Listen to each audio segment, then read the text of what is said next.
Happy Friday, everybody, and welcome to the Fanatic Forum. I'm your Fanatic and host, George Bueller here. Hope you guys are having a good one out there so far. Here in the land of Elizabethtown here, I've actually got the windows open. It's gorgeous weather here. The shoes are off, the shorts are on. It's my kind of season, so thank God. But apparently, that's gonna be short-lived because I think there's some bad weather coming in. But anywho. We have got a fun show for you guys tonight here. And, of course, I cannot do it without my brother from another mother here, the best partner anybody could ever ask for here, the kid from the wizard himself, Mr. Seth Manhammer. California. God. Oh, that's a deep cut, folks. And if you get that, and if you have not had your prostate examination, I recommend you do so. Shit. And we'll let him recover here from the laughter here. But we got a special guest on here tonight because it's a little bit of podcast crossover here. Because obviously, Mr. Seth here has the Smokes and Road Beers podcast Thursday, 6:30 p.m. Eastern Standard Time on Facebook and Rumble. But he can't do it by himself. He's got to have somebody do that show for him. And that's where we got Mr. Bill Doris on the show. Thank you so much. What's up, Bill? Thank you for coming and doing this tonight with us. This is going to be fun. Really? I feel like Seth is the tag team champion of one promotion, and then he crosses over and is the tag team champion for another promotion. So, no, dude. Freebird rules. It's Freebird rules. I love it. Rules. Perfect. Yes. Perfect. Love it. Yeah, Freebird rules. Yeah. There you go. So I guess like Seth gets to be Michael P.S. Hayes. Then I guess I don't know. It's like who's the taller one between us, Bill? Is it you? I think you've got me by a half inch or an inch, so you can be Bam Bam Terry Gordy, and I'll be Buddy Rhodes. I want to have a curly Kentucky waterfall. Thank you very much. Yes. Let's do it. Oh, so of course. Wait, can I be Jimmy Garvin for a minute? I was going to say, Jimmy Garvin was the one I thought you were going to go for. I'll be Jimmy Garvin then. Okay, so all right, so we're going to be Freebirds 2.0 then. Okay, yeah, there we go. Whatever works. So I was like, I'd rather be Buddy Jack Roberts than Jimmy Garvin, but that's entirely up to you. But I'm perfectly happy with Terry Bam Bam Gordy. Thank you. Michael P.S. Hayes does the best Bam Bam impersonation ever. Well, Michael. He did. Yeah. Oh God! And Michael PSA still wants to be a rock star. And you just ask him to get on stage with the microphone, like, "Hey, why don't you do your theme song?" Okay. Yeah. Let the children pray. Yeah. Oh God! That Hall of Fame speech was the most awkward thing ever. Yes, it was. I'm gonna make my speech, then transition into my theme song that none of you remember. Yeah. I don't know. Jeff Jarrett going around singing during his Hall of Fame. That was pretty. That was pretty cringe. Yeah. Well, at least that Jarrett had the decency to just do it a cappella and didn't bring on a backing band. Yeah. True. It's because there's this band just sitting there the whole time. So the audience on TV doesn't know this is happening, but the audience that's sitting there in the crowd going, "Okay, we know what's going to come up sooner or later. We're going to go to Bad Street." And yeah, and then it's like, come on, night one's tomorrow. We got to start early. Stand back. Oh God.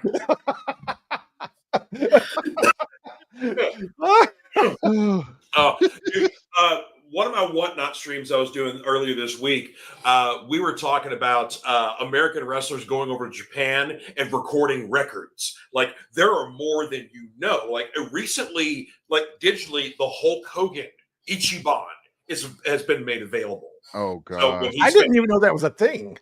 Oh, dude. The Japanese are a promotional machine when it comes to wrestling. So when a big-time American wrestler comes in, they want to do they're on the talk shows. They're doing, guest spots on TV shows and whatever. They treat them like kings back in the day, even just a little bit today. I think Stan Hansen even had a record out over there. Really? Yeah. Terry Funk had two. Yeah. Abdullah the Butcher. Abdullah the Butcher's got a record.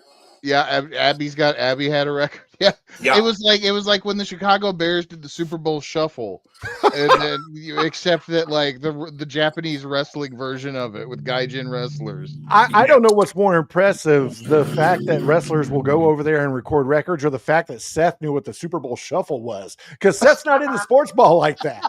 So, dude, come on, 86, you could not escape the Super Bowl shuffle. That's true. That's true. I did watch VH1's back when VH1 did those compilation shows and when they were actually worth watching. Yeah. I love the 80s and 90s and all that stuff. Yeah. So that's where I learned about the Super Bowl shuffle. Okay, cool. Dude, I remember it when it came out. Shit. Dude, 86, like I was in the middle of church camp and Christian comedy, and I like Nickelodeon was a rare treat.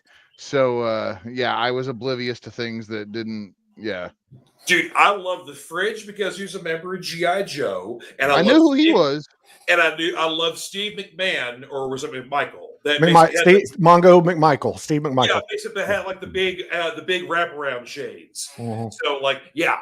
So I basically, of course, I didn't know he was going to get involved in wrestling until much later, but yeah. But yeah, he had the big wraparound shades. I knew the Fridge, and then the only other time that I knew who a sports person was like if they had a cartoon on Saturday mornings, like what was that Wayne Gretzky, Michael Jordan? The All Stars. Bo Jackson. Where they fought crime. Yeah. Or I knew who the Harlem Globetrotters were because they teamed up with Scooby-Doo that one time. Yes. And they went to Gilligan's Island. I remember that too. Yeah. The Globetrotters are awesome, though. Yeah. or if they were on Married with Children. Yes, because Married with Children did have a lot of sports guy cameos. Okay, wait. Your parents wouldn't let you watch Nickelodeon, but they would let you watch Married with Children? Dude, it was a weird dichotomy. Like Married with Children Sunday nights in my house was required viewing. Okay. Like, did you ever meet Seth's parents? I mean, come on. No, they ebbed and flowed. Like it totally tracks. Like, I don't want to watch that garbage kid stuff, but I'm watching Married with Children. So, yeah. Dude, why do you think I am like I am? I had the very fortunate honor of knowing Seth's mom for many, many years. One of the loveliest women you'll ever meet. So I never knew his dad, but now all that makes sense. Oh, we got a viewer in here, Miss Bill already. Catherine, how you doing? Hello. Yeah, Catherine's one of my customers on Whatnot here, so she's been hanging out my streams last couple weeks here. So welcome to the jungle. Thank you. Oh gosh, yeah. So and of course, I was gonna get into a little plug for you guys here because you all just came back after a small break because Seth's been working too much and Bill's become a world traveler now.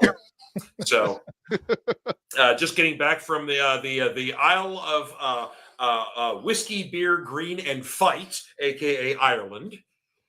I will tell you this: it was every experience I wanted and more. And the Irish are some of the most warm, welcoming, and polite people. They are fantastic until they get behind the wheel of a car. Then they're lunatics. I mean, they are just psychos. Well, I mean, being born in Louisville and growing up around there and in there, it's like that kind of sounds like my kind of people. So Well, all of us have lived in the Louisville area for an extended period of time at one point or another, and sure. I miss two things about Louisville. I miss my friends there, and I miss the driving. And let me explain. Because in Louisville, you have to drive super crazy offensively, Mad Max, white knuckle, because if you don't, you're not going anywhere. Okay. That's how everybody, but you know what to expect every day. Sure. Where I live now, and I'm not going to say that too out loud. One day you've got grandma and grandpa driving, 35 miles an hour on the interstate, and then you pull off and you're in the Walmart parking lot and Jethro is treating it like it's Talladega. So it's ridiculous. At least in Louisville, every day what to expect.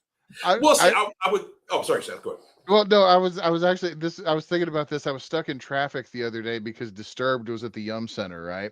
And so, like, Yeah, and so like people are walking towards the concert, and the cops are like directing traffic like one way but not the other, and it's just like it's terrible. So it's like people are just actively violating traffic laws feet away from the police, and myself included, because that's what you do, and it's Louisville cops, so it's like you don't know if they're going to start opening fire anyway. But yeah, and it's. But yeah, it's like it's exactly like what Seth said. It's like you just got to go and prepare for battle. Yeah. Seth's not lying, man. Louisville, I know. I know. yeah. The Ville took a turn a couple of years ago, man. So it was already not for sissies, and even some of the people who thought they weren't sissies have become sissies. So yeah. Oh, and don't even get us started on the Waterson Expressway. Oh man, that's a whole that's level 4. If downtown's level 2. Catherine saying a 0 to 100 so fast. Oh yeah, I say Look, basically Louisville traffic. It's so funny because people who live in Louisville versus the folks like right across the bridge in Southern Indiana. The folks in Southern Indiana, they basically, if we're all Flash fans here, they've been apparently affected by the turtle because everybody goes like uber slow in Southern Indiana, man. We're just not in a hurry for anything. And Louisville traffic is like, get the F out of my way, grandma. And I honestly, I kind of drive that way anyway. And if I'm not going 70, then I'm not happy. So just saying. I am one of those Indiana grandmas though, because I'm just like, it's like it's 7:30. Best Buy closes at 9. We'll make it. The great philosopher Ludacris had a song that was called "Move B Word." Get out the way. Yeah. I swear he came up with those lyrics while he was in Louisville. I'm sure had to. Yeah. So we got some more comments we've got to get to here first too. The Mighty V is in the house there. The infamous Fanatics. Yeah, I see what you did there. I like it. Because we're talking superhero video games, and I'm pretty sure it's going to be on somebody's list there. Yeah. Oh, and Catherine saying that we know her actual name now. So, don't worry. We won't tell anybody because we're on a worldwide streaming service right now. So, we won't tell anybody what your real name is versus what it is. It's a secret. Secret. Oh, and apparently she loves Ireland, and she was there last year. So, awesome. Good for you. If anybody ever gets a chance, I highly recommend it. That in Scotland. I've always wanted to visit both of them. So I think that's where we would like to go next, but we probably spent a little too much money in Ireland. Not on the trip to Ireland, but we probably spent a little too much money in Ireland. So we're going to have to rebuild before we can go anywhere else. Awesome. Oh, and V's popping in and said, "Hi, Catherine. Cross streams, hello." Yes, Catherine, you know V as TDV, so another welcome guest here amongst our Fanatic fans here. So, as always on the Fanatic Forum here, I do have some comic books here. And yes, I grabbed the entire stack together, V. Okay, and Bill, we also play a game sometimes called Guess How Many Batman Books There Are This Week. And because there's 9 times out of 10, there's minimum 1, sometimes 3. Wow. So sometimes, yeah. Well, Batman releases a lot of books, and a lot of them are very awesome. So I'm gonna just say there's only 1 Batman book this week. Ooh. Bill, would you like to take that bet? You know what? I'm gonna just for fun. I'm gonna put the over under at 1.5. Oh, 1.5. Oh, maybe it's like a Batman Superman book, or yeah. Okay. I was gonna say, wait, how can you have half a book? But I guess that counts. Like it's like a Batman and the Outsiders, or Justice League, or something like that. Yeah. So, if he wants to know, so how many Batman books? Yep. He knows what's up. Oh, and he says none. I'm just swerving. It's happened. It's happened. Okay. Is this George doing his John Cena heel turn?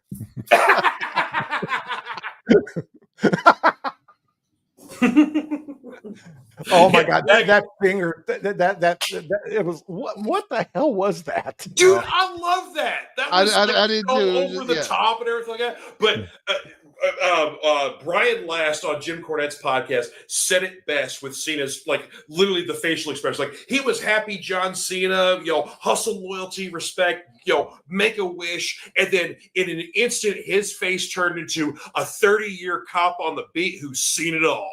Yeah. It's like, it was just great. Yeah, that's a great way to explain it.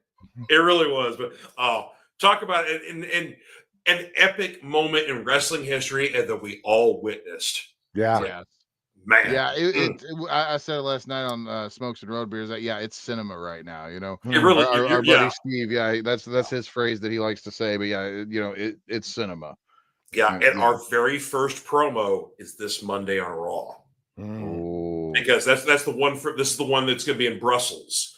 So it's going to be like at 3 p.m. So basically, everybody in America is going to be watching Raw on tape delay. We're not watching live at all. Unless you I don't know. I might be able to sneak it at work, maybe, but we'll I got see. the day off, so I'll be watching live. But anyway, Cody and John Cena will be in the same building, and we're supposed to get our first promo from Cena.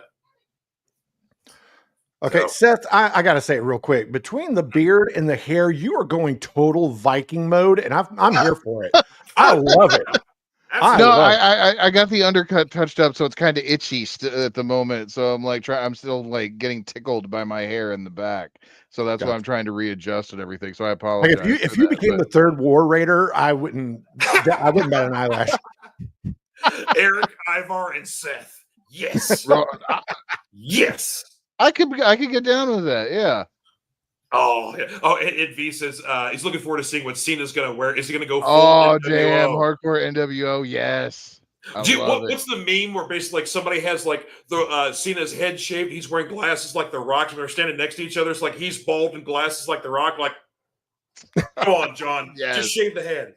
Peacemaker season 2's already been shot. You got time to grow the hair back, buddy. Let's do it. Yep, the time is now.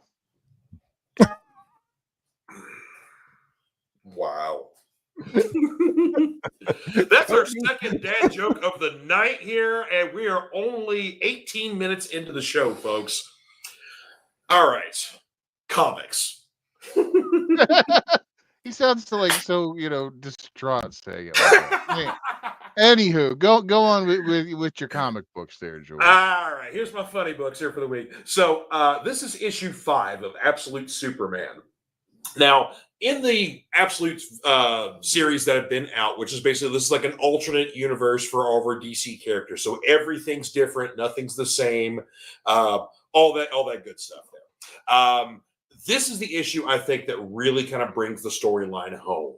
Because after 5 issues in, we finally get to find out what really happened to Krypton, and the version of how Krypton is destroyed in this world versus in the traditional world, I think is far more tragic and very prescient to today's society.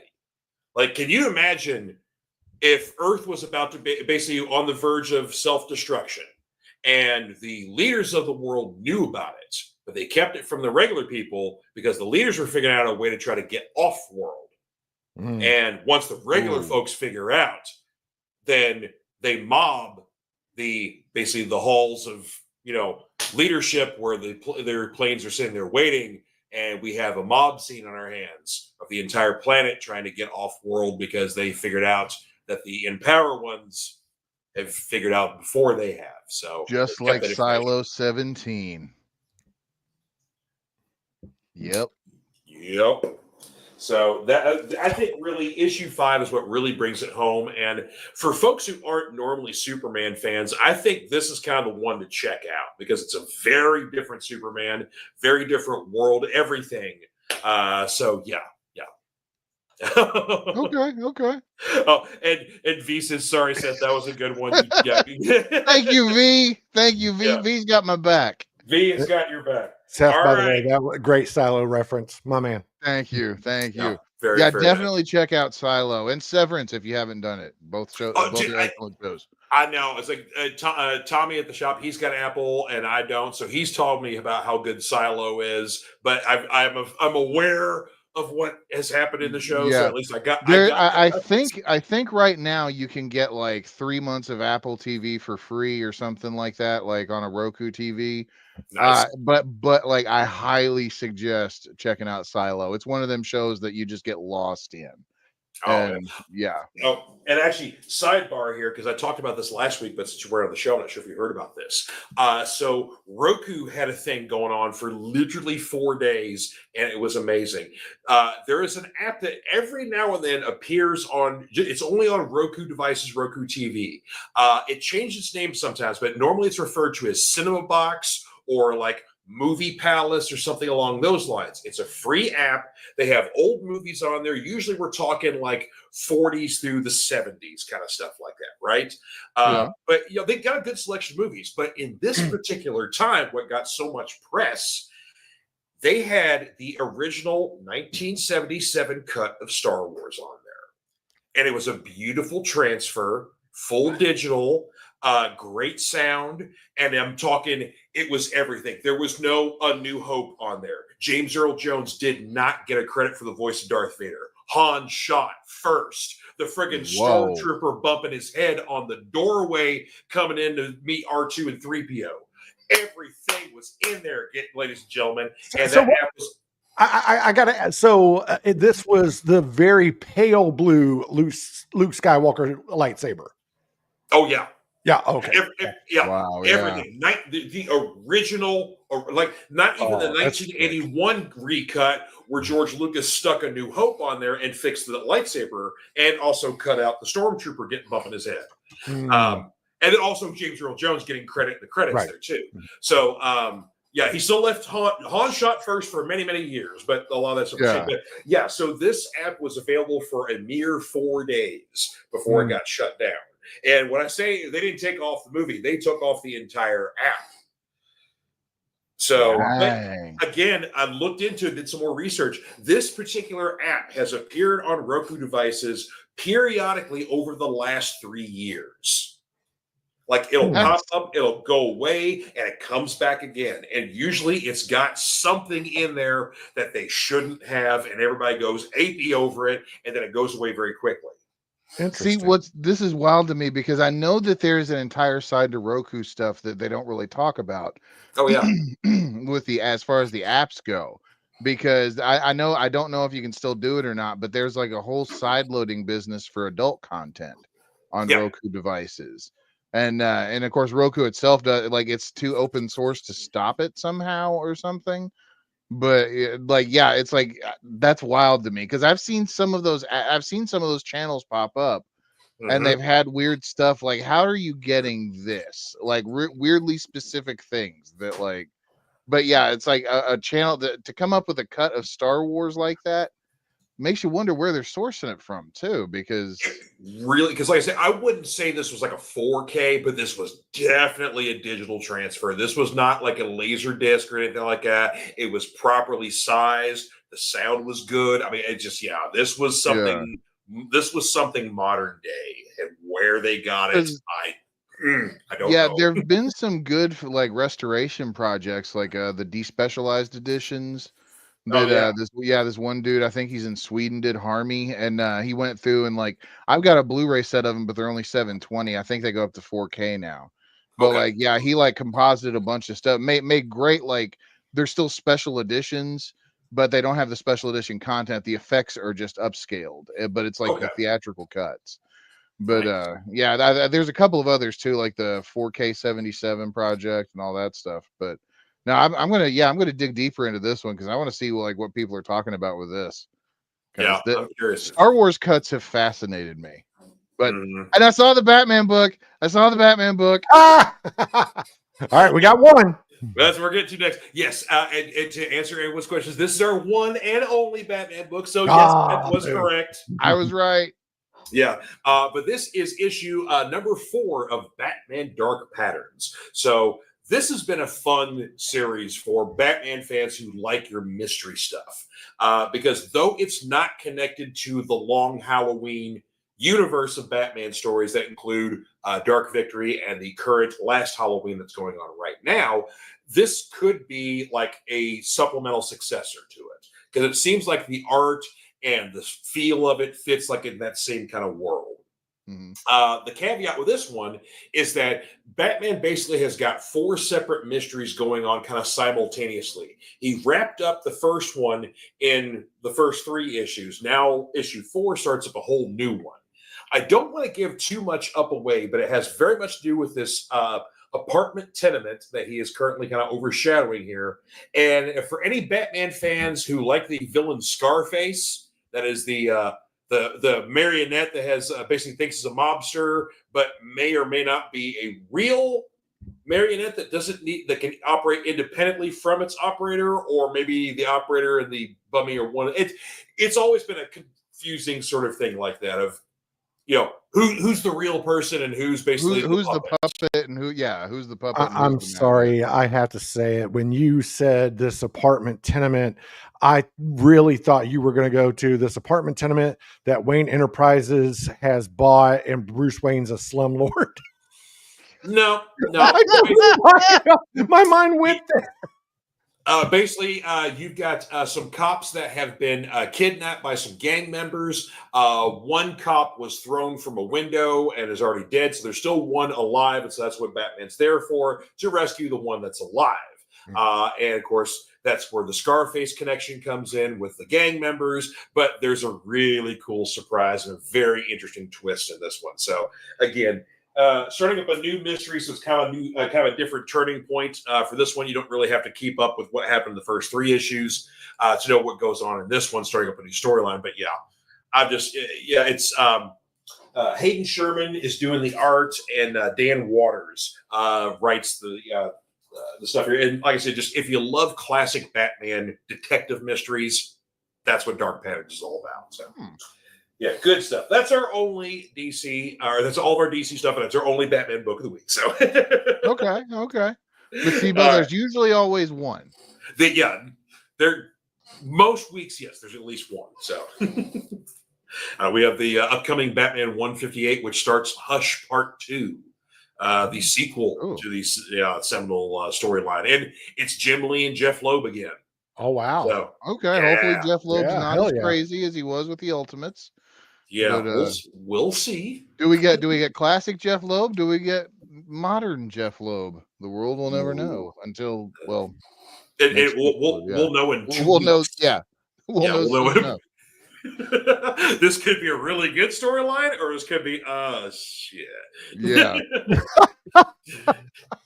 Because here's the weird thing they're doing with Batman. So the first 6 months, the first 6 issues of the storyline, and they're doing 12 issues again for Hush 2.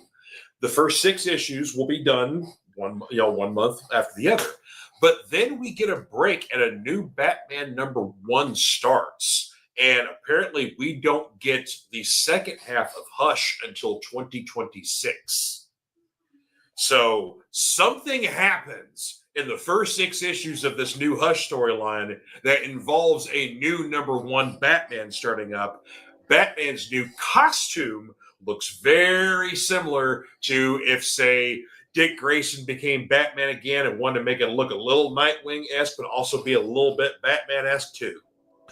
I was going to say, if it's taken that long of a break, are you sure it's not being written by Taylor Sheridan? I mean, shots fired. Tell me I'm wrong.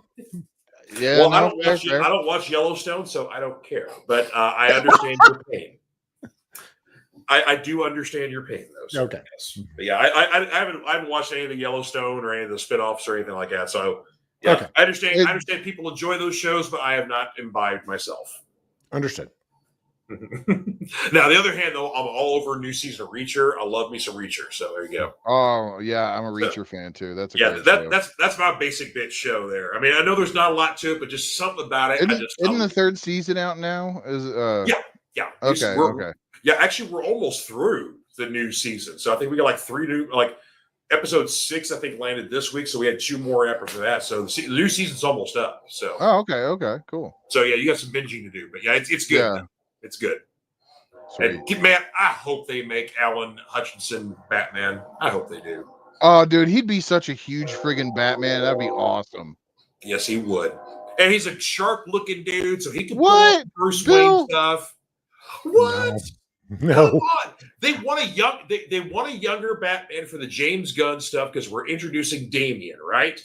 The Robert Pattinson Batman stuff is separate. That's an Elseworlds thing. So we're gonna get a new Batman in the James Gunn universe, if Superman is okay. Because apparently, if Superman fails, not only will there be no more DC movies, I think Warner Bros. Is going to get bought by some Japanese company or some shit. Yeah.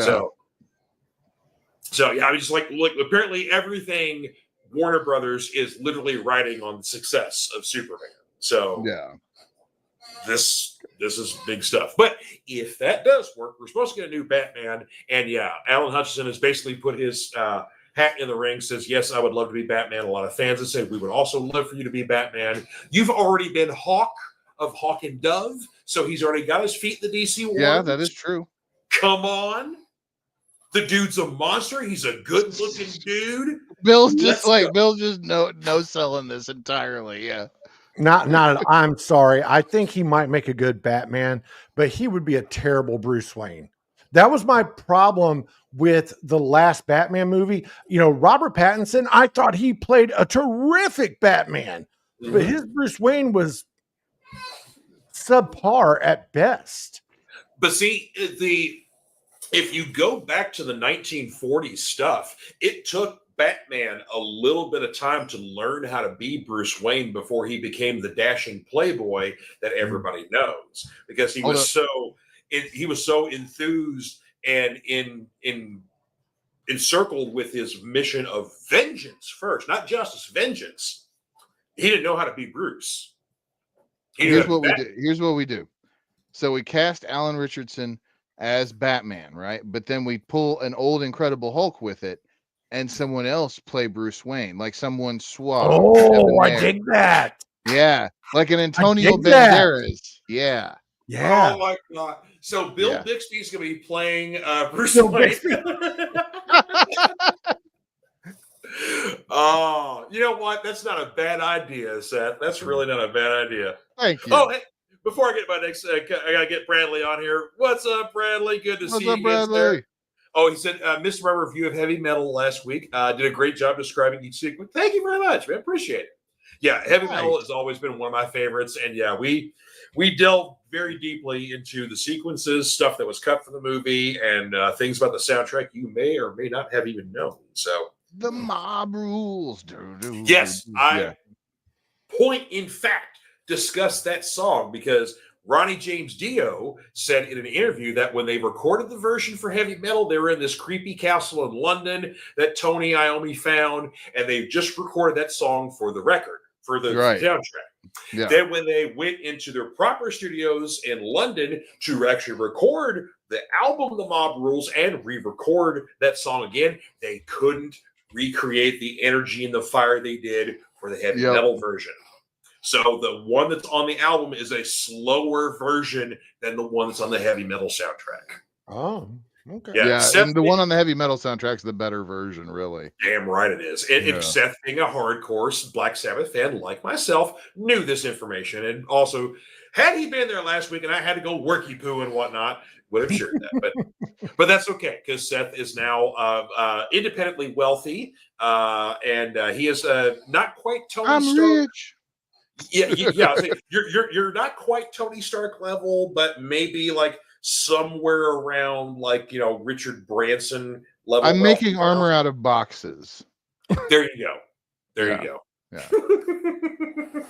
What other comics we got, George? All right. This is a series of one-shots that J. Michael Straczynski has been doing. What the hell? Yes. And so our first in the instance was Captain America and Volstagg, as in one of the Warriors 3 from the Thor comics, doing a team-up.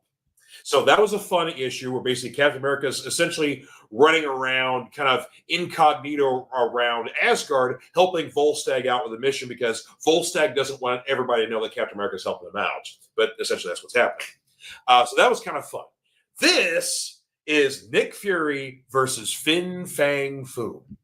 Now, this takes place in 1940. So if you notice that Nick Fury does not have his signature eye patch yet, because World War II has not even friggin' happened yet. But basically, he is kind of a soldier for hire at this point. And so they've been getting some odd reports of in China clouds attacking Air Force planes and essentially shooting them down, killing people, whatever else. So in further investigation, we find old Fin Fang Foom there raising some ruckus and whatever else. And this actually predates his first appearance in Tales to Astonish number 59. So this is kind of like an origin story of Fin Fang Foom's first appearance on Earth before we literally see his first appearance on Earth as the shape-changing dragon that he is. And we meet Nick Fury getting into an adventure, doing a little monster hunting here, literally days before Pearl Harbor happens. Oh, dang. Yes. Like at the end of the issue, because it takes a little bit to get going because there's a lot of military jargon. We're giving you your mission if you choose to accept it, kind of bullshit like that. But we finally get to the meat of the story. When we get to the fight between the two of them, it's a lot of fun. It's well written. Well done. Yeah. Good artwork in here by Mattia. I'm sorry. Elena Casagrande is the main artist on here, and Mattia Icono is the inker and letterer on there. So, but yeah, so it takes a little bit to get going, but once it does, it's a lot of fun. But yeah, like I said, literally once they break it down, like, oh, mission's over, so Nick's gonna go out and have some beers with the boys, and they're walking, towards the bar, and all of a sudden somebody's like, "Hey, what's that? You hear that?" And you hear. Like planes overhead, and then over Nick's shoulder, you see Pearl Harbor, Hawaii. The sign. They're like, "Oh shit!" Oh dang! So it's like, no beers for you, Nick. And guess what? You got something to do for the next few years. So, next up on the Marvel train here is issue number 69 of the Amazing Spider-Man. Now, this is the penultimate issue of the 8 Deaths of Spider-Man storyline that's been going on right now. Currently, Peter Parker is dead. The whole impetus of this is that Doctor Doom is the Sorcerer Supreme currently in the Marvel Universe. He stole that from Doctor Strange during the Blood Hunt storyline. So Doc has been doing basically kind of reshaping the Marvel Universe in his image. Well, apparently there's this annual tournament that the ancient being Sidorak has, and so Doctor Strange or whoever Sorcerer Supreme is always gets involved and is usually his Earth champion. Well, apparently Doom wants to bow out of this fight because he's got apparently other things to do. So he chooses Spider-Man as his champion, gives him this magical suit, all these magical abilities, and all of other kinds of stuff he's never really done before, and says, okay, he's got to basically fight all these magical beings here. In the process, he dies. And so this is really like the previous issue kind of deals with this a little bit, and then this issue kind of deals with it a little bit more, but also because basically Marvel heroes don't stay dead too long, especially when they're the lead character in their book. And issue 70 is coming up next month. Right. Yeah. Pete doesn't stay dead too long. So, but just the whole 8 Deaths of Spider-Man storyline has been probably, in my opinion, one of the best Spider-Man stories we've had in a really long time. Because for me, the best Spidey stories are there's a villain going on, there's something impossible to deal with, but also Peter has got like some emotional, some existential crises stuff going on. Right. So there's an emotional side of the storyline, and Joe Kelly and some of the other writers who've been involved in the storyline have been doing an outstanding job with that. So my hat's off to them. Cool. Couple other indie books here to talk about. This is a series that I initially praised the first issue of, The Tin Can Society. This is number 6 of a 9-issue miniseries. This is a series folks have been sleeping on, and they shouldn't. It's a murder mystery story that involves a group of kids that all grew up together in high school, a little bit junior high and then going into high school, kind of misfits that all end up finding themselves and, being friends, fall in love, that sort of thing like that, right? They call themselves the Tin Can Society because the main kid has I can't remember exactly if it's like polio or some sort of disease where his arms and legs are handicapped, and he's got to use good one, bye-bye. He had to step away for a second. Oh, okay, cool. But anyway, he's handicapped for basically he has to use like crutches to be able to move, or a wheelchair, things like that. And grows up to basically become Tony Stark, where he invents a way to cure his own disease and then also builds himself an Iron Man suit. So he becomes a superhero, right? They call themselves the Tin Can Society because the kid, the handicapped kid, grew up as a foster kid and was raised by Christian Scientists. So he couldn't have any medicine, no technology, and also no fun, which involved like candy, comic books, stuff like that kids normally would enjoy.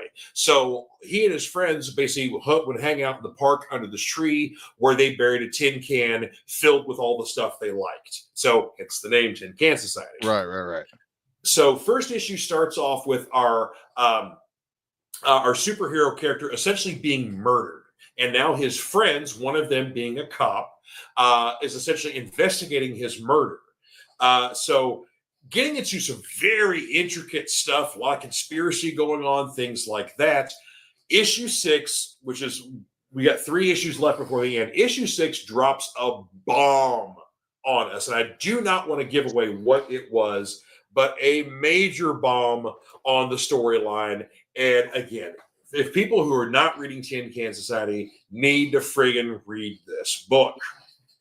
Yeah, it's like, it's a little bit superhero, but it's very real world. There's no kind of like other worldly sort of thing like that. Just basically if Iron Man could exist in this world and then he was murdered and his friends are investigating him, that sort of thing. Right. Yeah. Next up, Space Ghost number 11 from Dynamite Comics here. So this Space Ghost series from Dynamite has been outstanding, Bill. I love Space Ghost. But it's of course there's a lot of younger people who instantly think Space Ghost Coast to Coast, the funny stuff. This ain't the funny stuff. No. This is the late 60s, early 70s, original Hanna-Barbera, like a serious treated sci-fi superhero kind of stuff. So it's that little bit of nostalgia of the Space Ghost we know and love, Bill, but it's got just a tiny little bit of an edge to it to make it interesting for adults. Not going too adult, but just enough to keep it interesting. I dig it. Yeah, and I'm telling you, like I said, 11 issues in, this has been so good. And matter of fact, the first issue of the Herculoids comic book that Dynamite has also put out came out last week. Equally highly recommended, equal treatment of one part nostalgia, one part growing it up just a tiny bit. So it's, yeah, so but in this particular issue, number 11, Space Ghost has gone through kind of the gamut of all this classic villains: Moltar, Zorak, Brak, Dr. Animal, all the classics there. Or not Dr. Animal, Dr. Creature.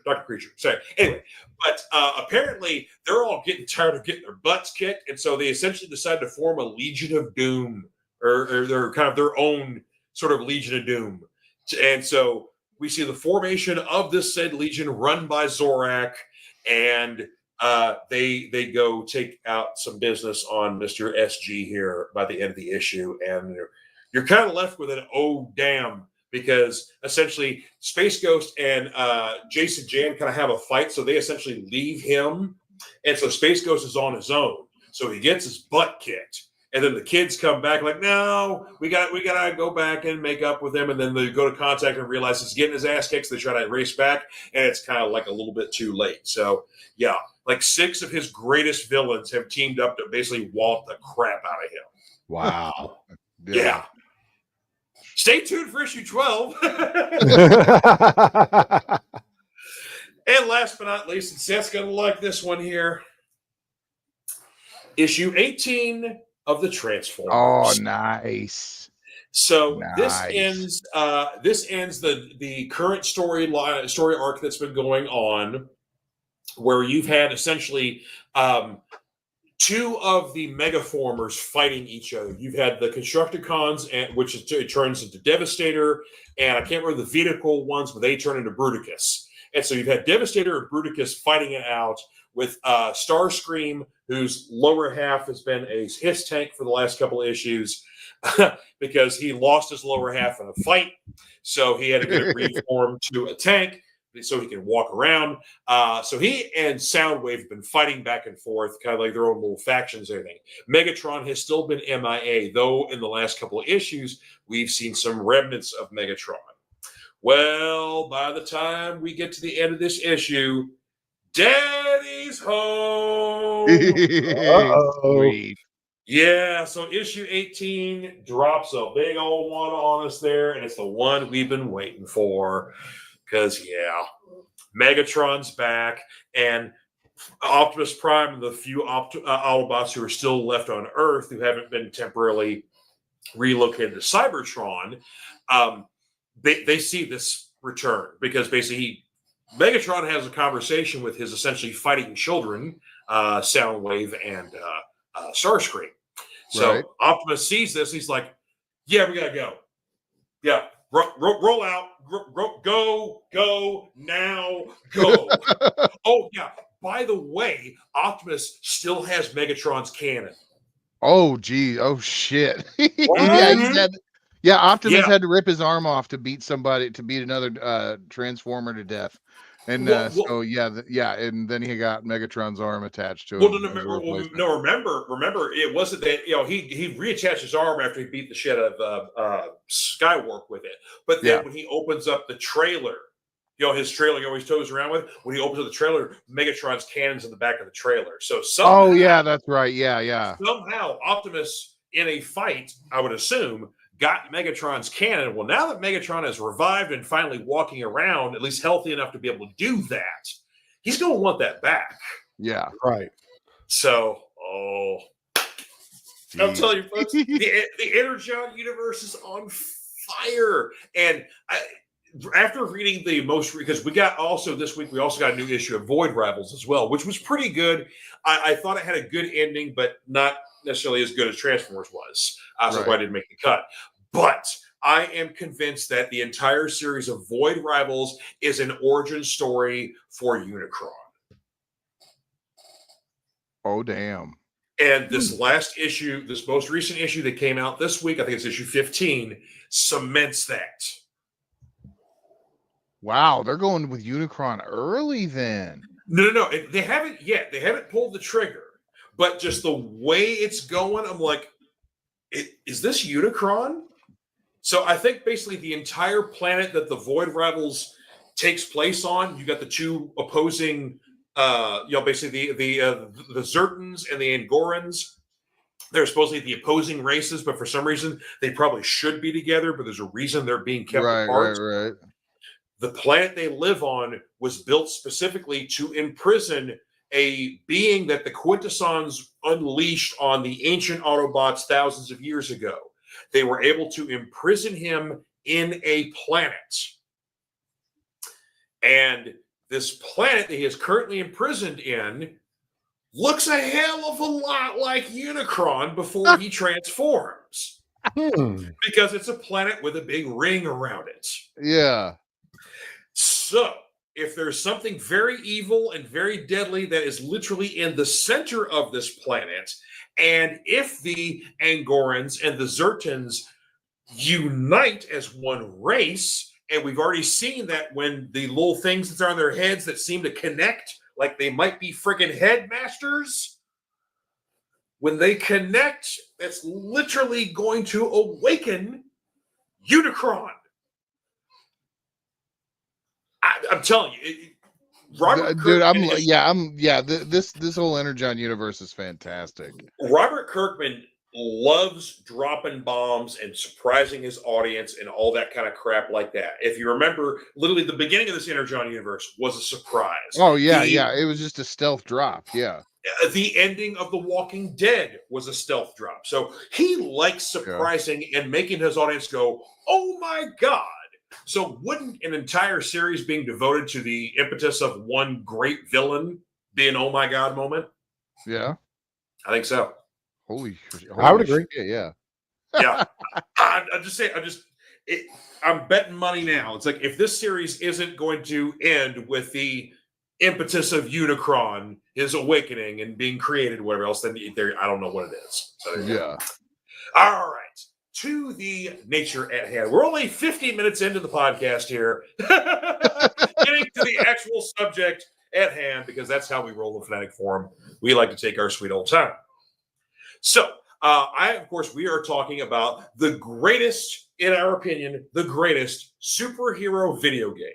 Now, of course, this doesn't necessarily have to just include Marvel and DC. This could be stuff based on independent properties. This could be stuff based on comic books that don't even actually exist. Just a superhero style of video game. What's your favorites? Of course, I've heard from a few commenters already. We've heard some Marvel Ultimate Alliance has been popular. Bill and I talked about that last night. Yeah. And when we lived together, he would be Green Goblin and I would be Deadpool, and he just pumpkin bomb the shit out of everybody while I was doing the Deadpool spinny thing. And we killed many a nights doing that. That was some of the best video gaming, most memorable video gaming that I remember doing, because everything was destructible. Yes. It was so much fun. It was just all kinetic and things blowing up, and the story was so like an over the top comic book story that you could get into. And that was just some great memories doing that too. One and two were definitely, both the games were just worth celebrating. They were just so fun. The first one was cool, but Seth and we wore out Marvel Ultimate Alliance too. We wore out. I don't blame you. Well, I mean, you had more people, we had more DLC for that game, so there was more additives later on, and it was just a better game. One was fun, but two made it better. So it perfected the formula. Yeah. It 100% did. So I 100% agree with you. Because one of those rare occasions where the sequel was better than the OG. Mm-hmm. Yeah, absolutely. Yeah. Because a few years prior to Ultimate Alliance, there was an X-Men game that came out that was literally the same formula. X-Men Legends 1 and 2. That's actually, hold up, George. Go ahead and keep talking. But I was going to say, basically, the first X-Men Legends, not so great. But 2 was like, okay. 2's got something to it. So, and then literally almost the same. Go ahead and pop up. I got sir. Yeah. Boom. Yeah, that one was an awesome game too. That one you had it was the formula that started and that later became Ultimate Alliance too. Yeah, but it was so much fun, up to 4 players, I believe. And And pretty much anybody you wanted in the X-Men, or even some villains you could play as well. Agreed. Yeah, absolutely. And do you remember, like, if you put a team, you would put together like teams of 4, and the computer would control some of them, but then like you would get bonuses based off of who you had with. Like if you were like Cyclops, Jean Grey, Iceman, and Beast, you got the OG X-Men buff. Or if you were like Emma Frost and somebody else, you got the Hellfire Club bonus and stuff like that. Yeah, it was totally. And Ultimate Alliance did that too. Like they expanded it out. Like you get weird ones. Like if you put like Spider-Man, the Human Torch, Ghost Rider, and somebody else, you got the Fantastic Four, or the alternative Fantastic Four bonus. Wolverine, I think it was. Well, basically, you had to do Spidey, Hulk, Ghost Rider, and Wolverine. That was Okay, yeah. That was replacement Fantastic Four. Yeah. But that was so much fun. That's what I remember so much about that game, was just the weird combinations you could make. Oh yeah, that was a blast. I got an old school one, very very near and dear to my heart, because I remember the commercials for this game coming out in 1982. Was very hyped for the Atari 2600 system, but I gotta talk about Spider-Man. Oh man. Yeah, that was a thing. Oh hell! Oh, yeah, dude, you never saw that? Oh no, I've never seen this before. Well, as opposed to a lot of, because like there was a Superman game that came out not too long after that. Spider-Man was not a great game, but it was better than a lot of the other licensed games. E.T. So just saying. Yeah. It was very much like Donkey Kong, but instead of like climbing ladders, you could shoot webs to climb up buildings and get to the top of the building to get to the Green Goblin and save Mary Jane from the Green Goblin. Actually, I don't even know what it was Mary Jane. I'm watching the gameplay now, and I do remember this. Okay. Yeah. Okay. V says George is totally not showing his age in this game. No, I but do remember this. yeah, so that game always kind of made me think that arcade game of Spider-Man and the Avengers was kind of like was more of an update of that old Atari game. Do you remember that where you were Spider-Man, but then it had that like those levels where you would like go up the building and it would scale back and like Venom would be like trying to screw with you and that game ate so many quarters. I remember that. Captain America and the Avengers for me in the arcade that got a lot of my quarters. Oh yeah. We control all your bases now. What? Well, I got another one right here that I bet you that ate a lot of our quarters going into it. Oh yes, please. Pop that one up there if you don't mind. Y'all remember? Oh yeah. This bad boy, the 6-man cabinet. Okay, now who of you played Dazzler? Admit who played Dazzler. Never. Dazzler was the empty one. Dazzler was always the empty one. No one played Dazzler. Storm, yes. Dazzler, no. Yeah. that was the thing that did kind of suck because whatever spot there were spots designated to each character. Mm-hmm. So like you couldn't just scroll through and pick. And wasn't the Ninja Turtles arcade game the same way? Yes, sir. Yeah, like there were specific spots for certain characters. Like same with the Simpsons game too. Okay, yeah. And it was like, it's like everybody wanted to be Wolverine first, and then Nightcrawler and Colossus, and it was it was chaos and anarchy at the Chuck E. Cheese, y'all. You don't understand. Mm-hmm. This one, I did play it a few times, and I didn't include this in my picks, but I was a bigger fan of the G.I. Joe arcade one that was like this. Yeah. Hold up, Bill. I got you actually. Right here. Oh, okay. I didn't know if G.I. Joe would be considered superhero. So see, I was just gonna it was comics. So that's the original poster art for it. Yeah. Okay. Gotcha. Yeah. But no, the running gun, that G.I. Joe game was amazing. Oh, yeah. And I hated, though, that it was that stupid late 90s Snake Eyes version 4, like in the blue suit with that stupid mask. He was going to go be a goalie. Yeah. Oh, God, I hated that. Oh, man. V is saying, basically, Captain America the Avengers said, try that game on the Sega Genesis. It was a whole different beast. Captain America. No, he's right. I remember I played the Super Nintendo version, and it was a terrible side-scrolling beat 'em up for Captain America and the Avengers. Yeah, but I think because basically like I think it was Genesis who actually like had the better system so they could actually handle. Yeah. But what do you got, Bill? Sorry. Yeah, we one of your picks. I will tell you one that is a lot of people may have played it, but it's not necessarily widespread known.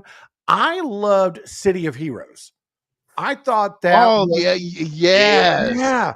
I thought that was the precursor to what the DC Universe Online game. DC Online, yeah. I thought City of Heroes was a very slept on, underappreciated game. I had many hours playing it. Loved it. Thought it was a lot of fun. It's back online now. There's a free version. I saw that. Yeah, nice. Oh, and Visa City of Heroes and the expansion City of Villains. Exactly. Oh yeah, because that was the first game that I spent countless summers on it. Yeah, there you go. Because when the expansion dropped and you could be the villains, that was great because it's like you had your own new starting zone and everything. Yep. And there was I'll never forget watching G4 when they were reviewing it. And I think it was Morgan Webb was talking about, it's like, this game is amazing, except for all the Wolverine clones you keep running into. And she was right. Yeah. Oh, Bradley's got some comments here. It says, did you know for the NES game Maximum Carnage, based off the game, the same name, they pulled a Doom 93 and used a knockoff MIDI for the soundtrack, whereas Green Jello's Carnage Rules was officially made for the game. I knew about that. I did not know that, but I remember that game. I played the hell out of it. It was I a fun remember beat 'em up, Carnage, hard as shit, but it was a hard game. yeah, I did not know that. Interesting. I can hear that riff in my head too with Green Jelly. Yeah, And that, because he says it's a knockoff of the Mob Rules. whoa, I did not know that. Damn. I gotta look into that. It goes back. Okay, it all goes back. Let's see here. Brad's got some games that his picks here. Arkham Asylum and Arkham City are good. Matter of fact, I'm going to talk about Arkham City here. Deadpool, a game. Yes, the Deadpool video game is absolutely fantastic. Predating the first Ryan Reynolds movie. So the first, outside of comic books, proper iteration of Deadpool. Yes, if you haven't checked it out, I think it was for the Xbox 360, I believe. It was the 360. Then they did a remaster for the Xbox One. Both of them are difficult to find, but I believe it is backwards compatible. Yeah. I never played the Thomas Jane Punisher game. I played the one that was for the original Xbox, and that was outstanding. I'm going to talk about the Thomas Jane Punisher game. That's one of my picks, actually. So, okay. Yeah. And then looking forward to the upcoming Toxic Crusader game. Lego Batman #1 is a classic.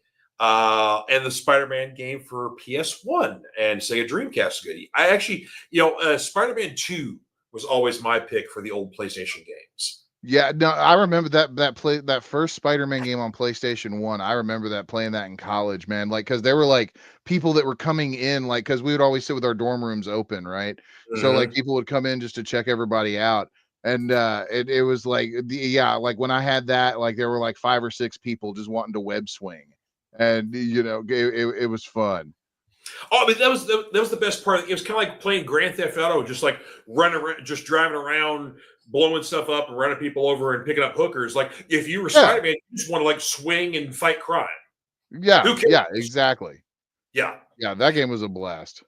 I'm going to do an old one here, and then Bill, if you got another one, do here. But this one you may remember from the annals of the Sega Genesis 1995. Got to talk about comics. Oh, yeah. Yes. Yeah. An outstanding original comic book story where literally it was kind of a side-scrolling adventure game, but when you went from the next panel, literally the page would turn, or you would have you'd break through the border. Yeah. Yes, you break through the panels, break through the border, stuff like that. Also a difficult game too. Yeah, that one was a tough one. I still try and play that through and beat it. Still haven't managed to do it. Here we go. They just brought up there, waiting for us to bring up infamous Comic Zone. Yes. Spider-Man Web of Shadows. Ooh. Okay. So I don't have any of those late Spider-Man games on my list. I do have another Spider-Man game though. But a lot of people really go on those Shattered Dimensions and Web of Shadows. I've heard good things about them. I have too. Yeah.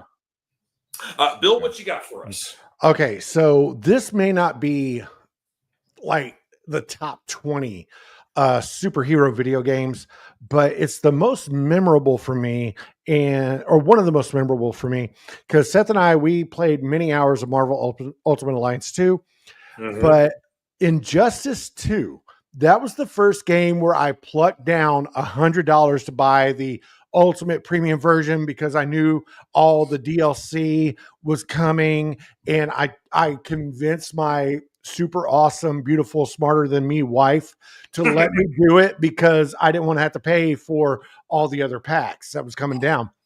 Then she saw me playing it. She started playing it, and let me tell you something.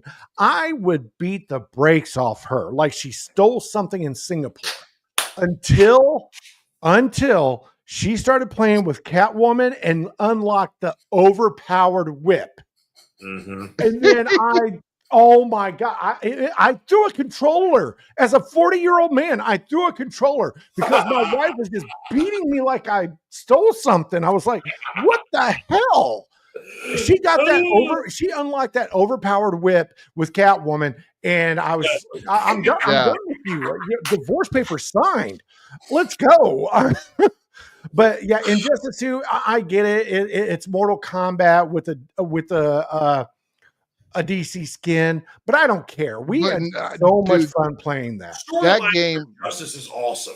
Yeah, agreed. yeah. I love how they do those storylines too, because that like you're Yes. playing is so many of the different characters going through, and then you still have the fighting game part of it, and like Yeah. it's like oh man, I'm all on board those Injustice games. They're fantastic. George, I'm going to ask you. Okay, so there's the Injustice games, there's the comics, and then there's the animated movie. What came first?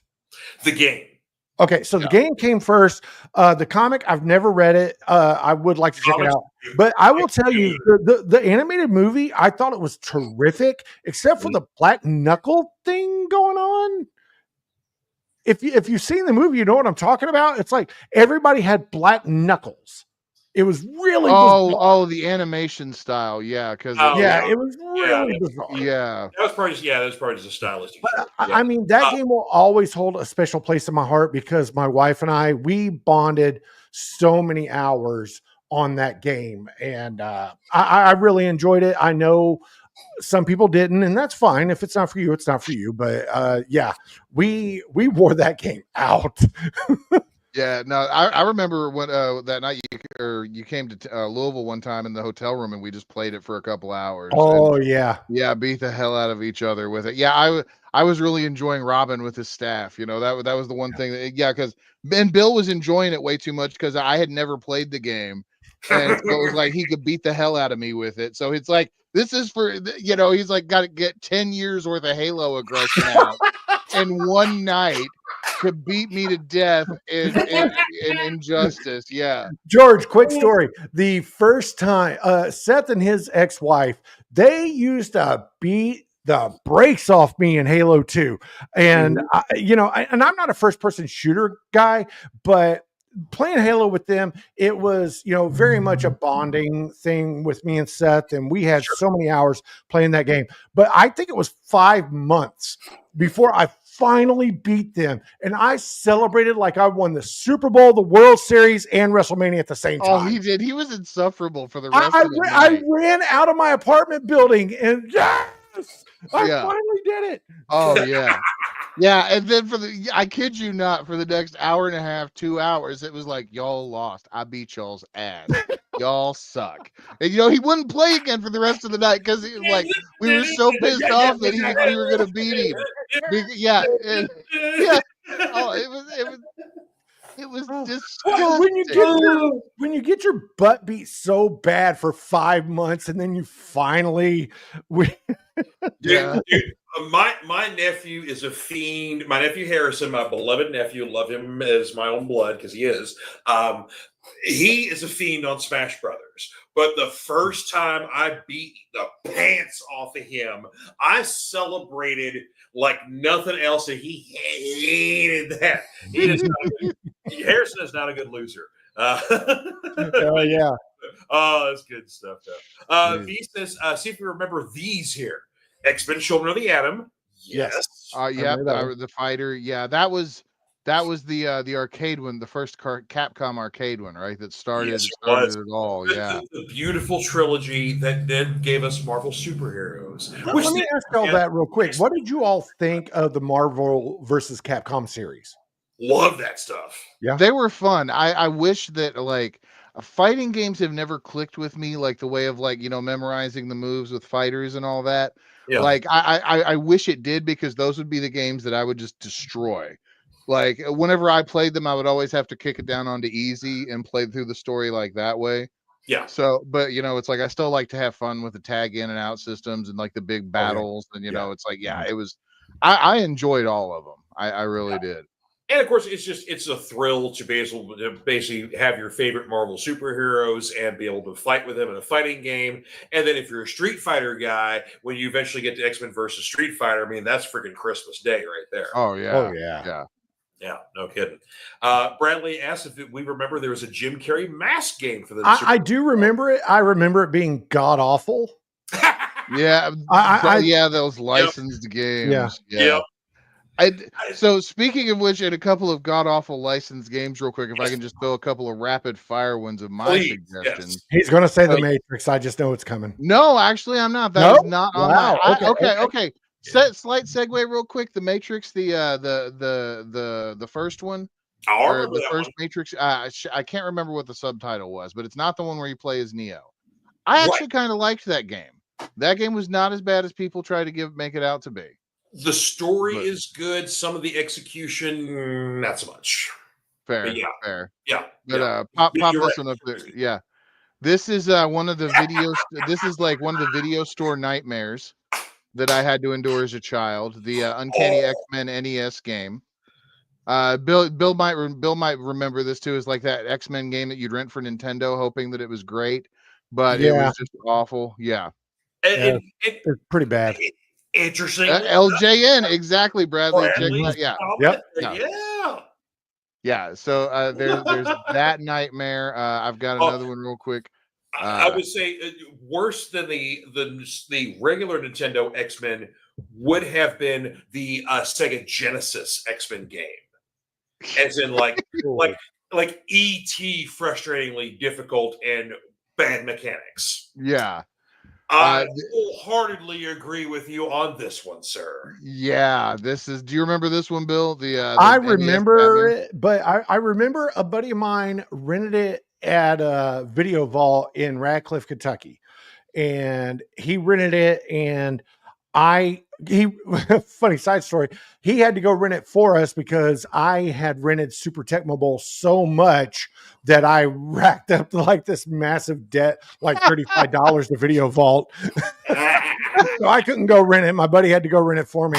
And he brought it, and I think we played it for maybe 25 minutes. And I was just like, go back and go get Super Tecmo Bowl, please. Yeah. Well, I remember playing it and making it to the first boss, and it's supposed to be Firefly. And I'm wondering where in the movie I missed Batman fighting a dude in a jetpack. Right. You know, like, This didn't happen. Yeah. Yeah. And then if you'll indulge me for one last one real quick, just the Absolutely. the ones that and V coming in to answer your question here. Yes. Enter the Matrix. Yes, V. Thank you. Enter the Matrix. Yeah, I liked that game. That game was a banger. Again, I agree with you. Had a good storyline. Some of the mechanics were a little wonky, but yeah, very good storyline in that one. Yeah.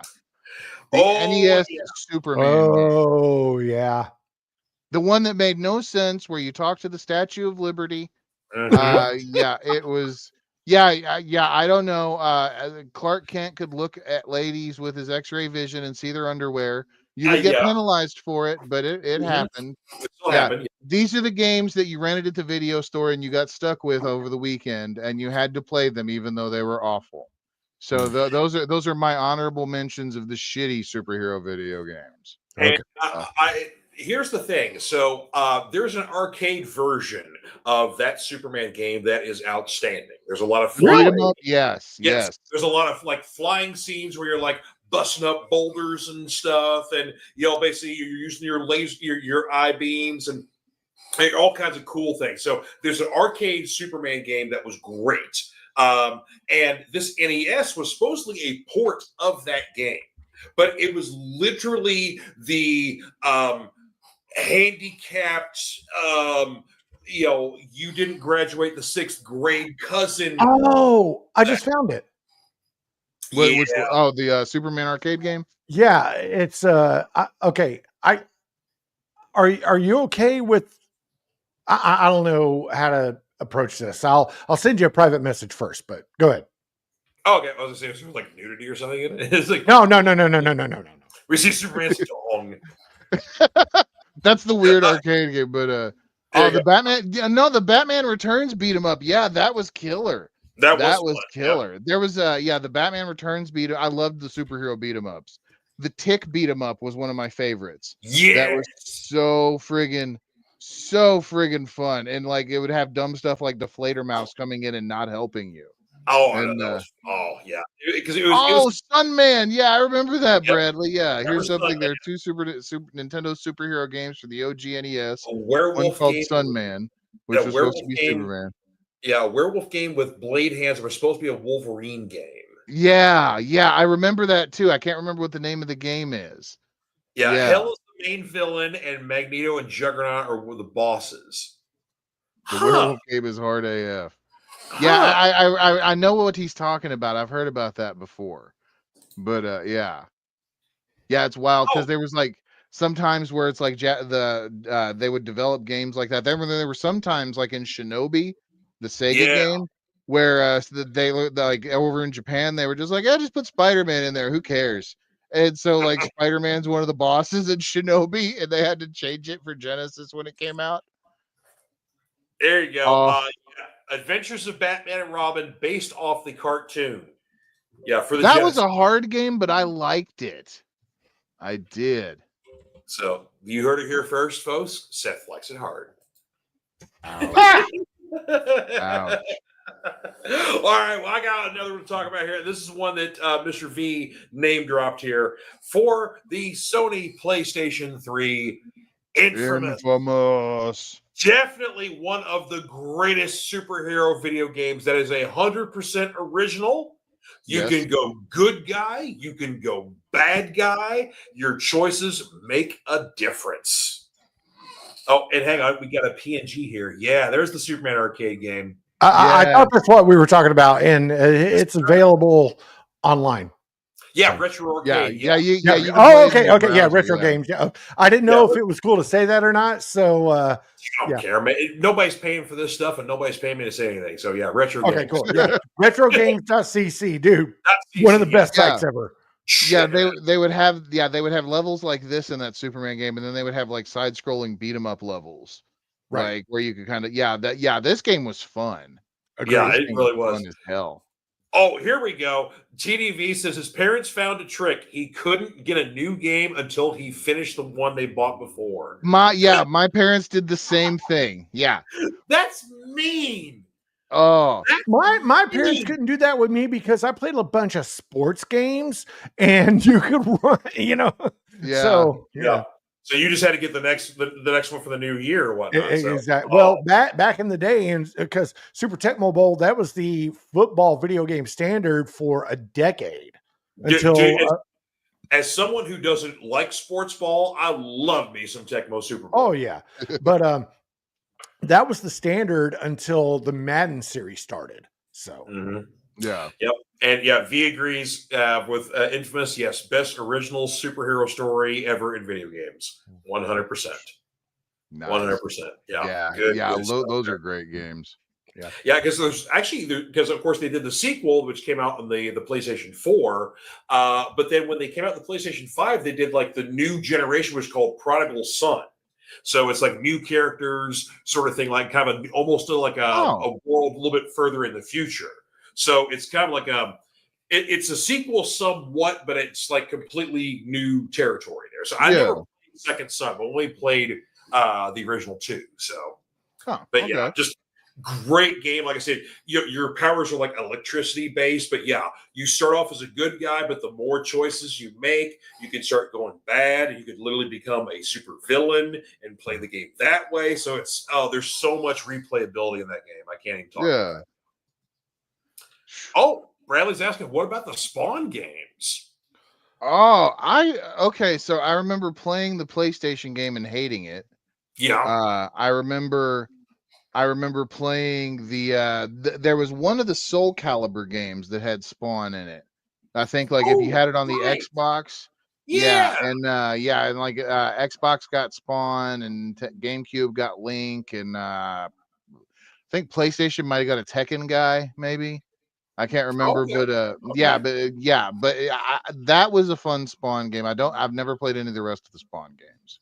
Yeah, I've only played the original one. Yeah, basically after one bad one, I was like, I don't need to play any others. So, V's got another comment here about Infamous, saying the rumor that they were going to do a third Infamous game and have the two versions of Cole face each other, the good one from 1 and the bad one from 2. That would be cool. Interesting. Yeah. Why did we get that? All right, Bill, you got another pick for us, sir? Oh no, I've ran out. That was we talked about the ones that I wanted to talk about. I was and thank you for letting me go on about Injustice 2. Of course. But yeah, dude, I will. Well, okay. I'll put this out there. Why do you think a game based on the Crow was never made? There was one. Was there? There, I Really? think that. Well, okay, no, there was. I know there was one that came out based around City of Angels because it was a shitty beat 'em up. That But makes it was sense. I'll be damned. PlayStation. There was. Yeah, Wow. but it was. Yeah. Hold on. It was. Okay, yeah, it was on the PlayStation, but it had those like awful Resident Evil style controls. The And tank controls. Yeah. yeah. Hold on, Oh, I got God. That thing is going for $100 right now. oh yeah, no, it's Holy dude, it's wow. super rare. Yeah. Wow. Because nobody like it looked awful. Nobody wanted it. Like it was, Well, yeah, it was the sequel to a movie no one wanted. It was the game no one wanted. I mean, yeah, come on. yeah, Yep. yep. Oh God. No, Oh. Yeah, there you well, go. Yeah, City of Angels, yeah, 1997 on the 1997 on the PS1. PS1. Yeah, yeah, it Wow. was. Ugh. I didn't know that was a thing. City of Angels. I see what you did, Bradley. Shitty of Angels. He's right. Yes. Apparently, it received negative reviews due to clunky Yep. controls, awkward camera angles, and repetitive combat. Yeah. Yeah. Yeah, that's one of the ones that people like to play on YouTube videos to mock whenever like they're doing like just or like bad game series or whatever, and it can be pretty funny. I got a couple of more and I'll be done. Please, yeah. I got one more myself. So yeah, let's see what your two are there. Okay, so this one was probably my favorite. Now I'm not trying to blaspheme the Arkham games. But this Batman game was my first favorite Batman game.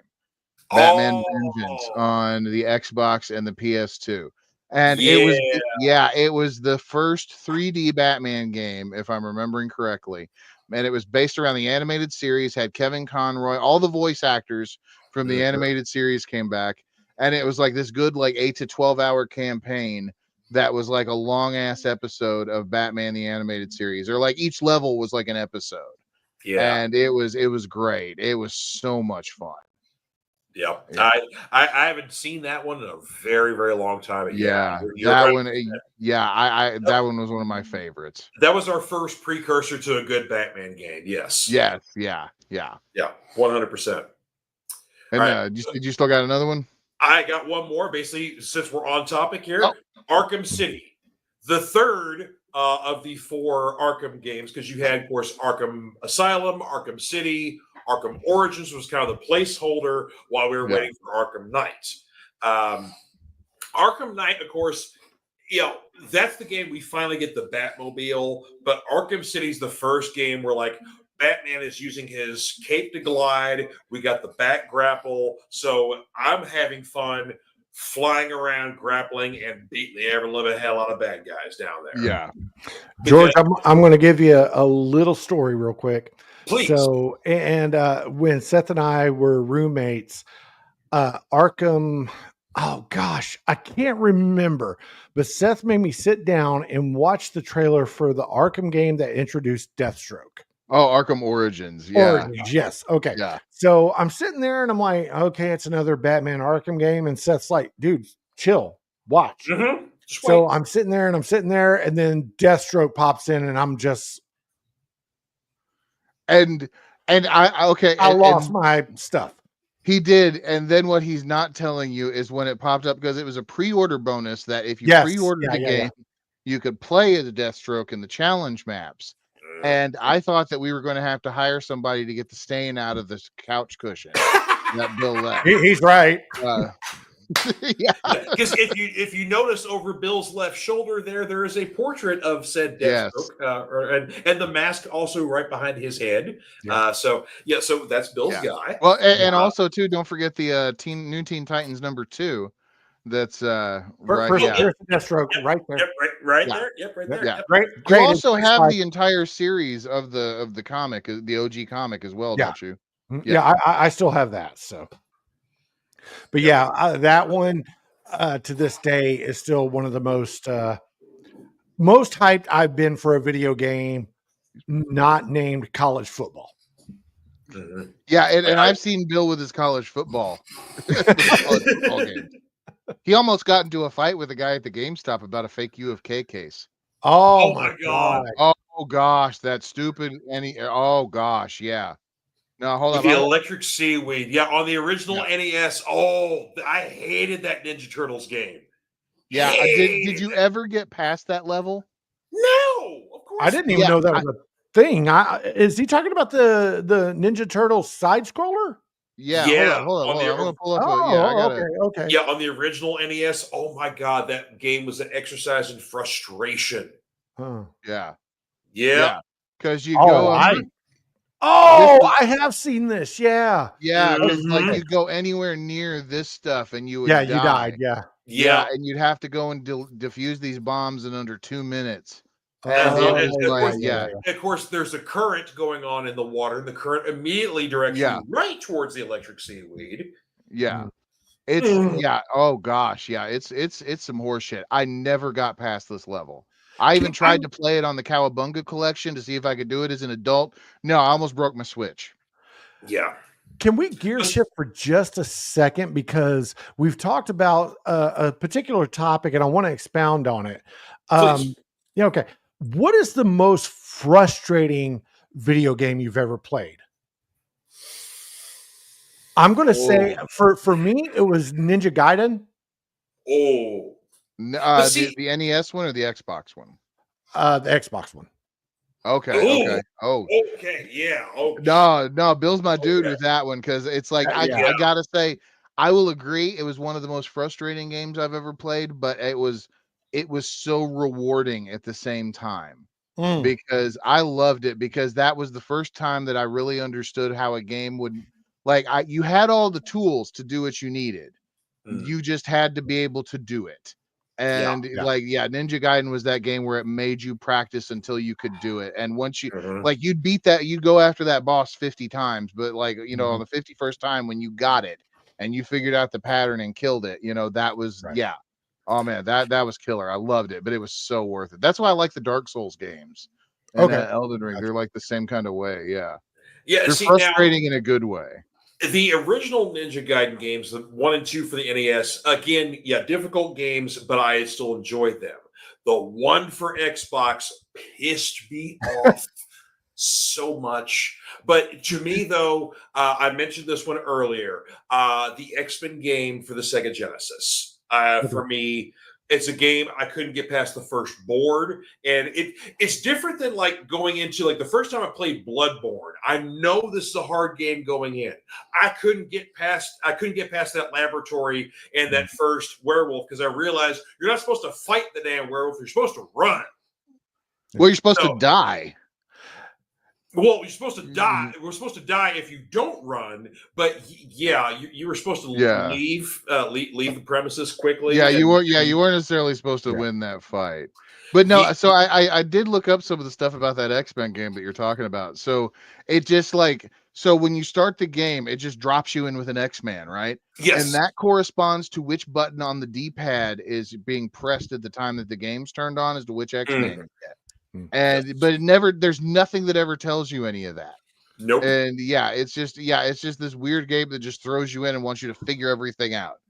Uh, And Okay. the controls are wonky. The mechanics are wonky. The game, you get stuck in spots. You run out of resources, and this is the resources you have to get to beat the board. But there's no way you can pool the resources. yeah, I haven't played. I haven't played the game in well over 30 years, but it's still a core memory that I hate to this day. George, yeah. what is your favorite video game peripheral, like controller or add-on or anything like that? Something that didn't come with the console. Oh, hmm. You Were know what? you a I Power was Glove guy, George? no, I didn't get much into the gimmicks of the Nintendo, so I didn't have the robot or the Power Glove.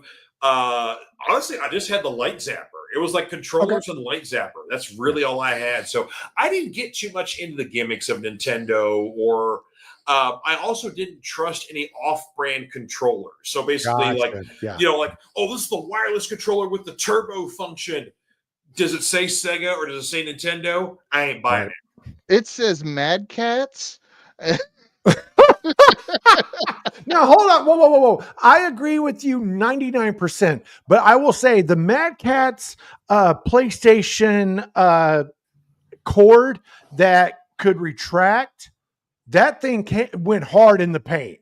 They true. did, every once in a while they did have something cool. And I'm going to be honest though, it's like we like to laugh at Mad Cats, but you know they were filling a need. You know, it's like, you know, like who can be, they don't feel as good as the other controllers, but when you're talking about a $10 controller versus a $50 controller, Mad Cats is sounding pretty good on a Saturday night for slumber party, you know? Yeah, that's a good point. Yeah. But yeah, I just didn't trust the off-brand stuff at all. No, that's fair. I get it. I completely understand, George. So Seth and I, we were doing one of our infamous comic book adventure days in downtown Louisville, Bardstown Road. We go into the Book and Music Exchange on Bardstown Road. Yep. And we walk in, and Seth basically saved my life. There was the giant mech controller for the Steel Battalion controller. Dude. Okay, here, the controls, and then this thing, and I'm like, okay, and he caught me, dude. I went around the corner because I knew Seth was going to talk me out of it, and I'm sitting there like, okay, I can live on ramen Tuesday, Wednesday, Thursday. I can, you know, I can afford 6 rolls of toilet paper. You didn't even have the OG Xbox to play it on. You were talking about you were talking about going to a pawn shop to find one. If you got that controller, that was where our next stop was at a pawn shop to find an Xbox. I kid you not, I remember that. He wanted that thing so bad. He literally was like, dude, we're gone, we're out. Yeah, the controller itself was like $300, and this was man, I was budgeting it all in my head. Yeah, it was. Oh man. Oh, we don't need cable this month. Yeah, no, we'll just be playing the mech game. Yeah. Oh shit. Oh, that's good. Well, Bill, you'd appreciate this comment from Bradley here, saying, according to Arkham Knight, Deathstroke was so downplayed in Arkham Knight. Completely wasted potential, basically. Agree, 100% agree. Yeah. You finally got to use him, and wasted potential here. Yeah. Here we go. V's got says fun fact here in Batman Arkham Origins, there's an achievement called Flawless Display. You have to defeat Deathstroke without taking any damage during the boss fight. I did not know didn't know that was a thing. Well, I think Bill's going to be getting on Arkham Origins here later on. Don't you don't know my life. Well, I was going to say if Bill had his experience with Arkham Origins that I did on the Xbox Series X, it would crash every 20 minutes. So have fun with that. It's still a fun game, though. I still played it to beat it. Yeah. Let's see. Bradley's saying that Bill, he didn't have a specific game for superhero, but Crash Bandicoot pisses him off with how ridiculously hard the later levels get. Those Crash Bandicoot games. The Crash Bandicoot game where they had the commercial, I went around quoting it for a month, where Crash Bandicoot comes on the guy's lawn at like 2 a.m. and he's like, I remember those. Yeah. Feldman, Joseph J. Get off my lawn, you freak. It was so good. Oh, God, 90s advertising. Where did we go? All right. Well, Seth, I think you said you got a couple more picks here. Yeah, I got one more, and this is the one that I was looking forward to talking about, because I'm surprised that you haven't played this one, George. No, see, this was what I was talking about. I didn't realize this was based off the Thomas Jane game. Yeah, well, this Thomas Jane did the voice of the Punisher in this one. Oh, really? Yes. And it was yes. This Punisher game is awesome. Yeah, because it's like there's like bits where it's super violent, right? You're just like gunning down, like it's based off of the Punisher Max Garth Ennis stuff. Yeah. So it's like the super hardcore Punisher stuff. And there's parts where you're just gunning dudes down, like you can interrogate guys, you can torture guys Yep. Like there was a big like Whoa. yeah, there was a big to do when this game came out about like, okay, this is like, are we talking about violence in video games? Like, and we've got this stuff because yeah, it's like, I mean, and it had stuff like where it's like you would torture them specifically with objects in the environment. Like there'd be like a circular saw that you'd be like ramming a guy's head into, and you had the option to like let him go after he told you what you wanted, or just to ram his head in there or whatever. Yep. And This is yeah, like it was. GTA before GTA was a thing. Oh yeah. Oh Or yeah, like, yeah. or like you had like if like there's a window pane nearby, you could slam the window pane down on his head to get him to talk to you. Yeah. And then basically if you decided to let him go, you let him go. Or like Seth said, if you decided to kill him, you would basically slam the window down hard enough that it would break and he would get impaled with glass. Yeah, I might need to find this game somewhere. Dude, it's like it was on the original Xbox. It is the shit. yeah, you can actually if you know where to look in certain places, you can find ROMs and emulators. That's all I'm saying. So it is 100% worth the price of admission. There has yet to be a better Punisher game to this day. Yeah. Interesting. Yes. I wholeheartedly agree with this, Seth. And speaking of Punisher games, though, there was one Punisher game that I didn't realize existed, and that was the arcade game? beat 'em up. Yeah, I didn't know about that for a couple of years, up until a couple of years ago. It was built on the Final Fight engine. Right, yeah, it was, because it's like you weren't just shooting everybody all the time; you were beating them up. And player 2 was Nick Fury. Yep. Yeah. But was he fighting Fin Fang Foom? No, not yet. Yeah. No.